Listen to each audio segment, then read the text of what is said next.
Well, hi, Nicole. Well, it's sort of ironic to be on with you and with Rachel, and Rachel in particular, because I can go back to 2014 when I would be on Rachel's show as a correspondent at curfew time in Baltimore when I was covering the Freddie Gray uprisings, and these were mass marches that were in regard to police taking Freddie Gray's body and treating it like a rag doll and flinging him into the back of a police van and then riding around with him unshackled in that van until the rag doll broke and he died. And he died alone in the back of a car, being brutalized for no reason other than making eye contact with police as he rode his bike.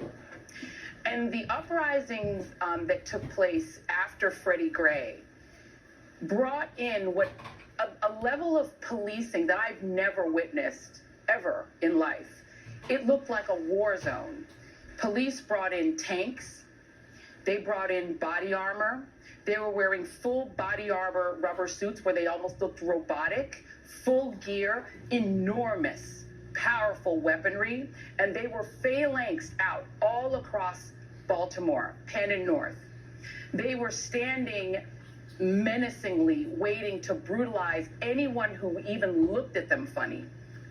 The level of force, the level of just almost indiscriminate rudeness, cruelty, hardness of those police officers, and at curfew time, which would be 9 o'clock, and then almost every night during that uprising, at some point I would go on with you, Rachel, and describe to you what I was seeing, and it was terrifying. And what terrified me in those moments in Baltimore were not the marchers. I was never afraid among the marchers. The marchers just wanted justice. They just didn't think it was okay to just kill a guy because he looked at the police funny. I wasn't afraid of them. I was afraid of the cops because they were menacing.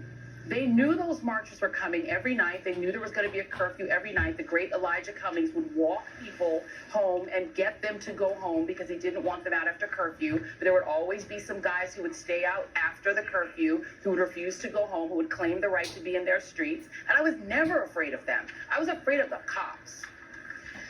The reason, as Claire talked about, that these people were so unafraid of the cops, who were sparsely distributed through our capital, which hasn't been breached since 1812, when it was burned. The reason they could easily and casually, with their cameras on, film themselves throwing things through the walls of our capital, our property, going inside the Capitol, sitting in Speaker Pelosi's office, casually take pictures of themselves, have that played on Fox News, they know that they are not in jeopardy. Because the cops are taking selfies with them, walking them down the steps to make sure they're not hurt, taking care with their bodies, not like they treated Freddie Gray's body. White Americans aren't afraid of the cops. White Americans are never afraid of the cops, even when they're committing insurrection, even when they're engaged in attempting to occupy our capital, to steal the votes of people who look like me. Because in their minds, they own this country, they own that capital, they own the cops work for them, and people like me have no damn right to try to elect a president.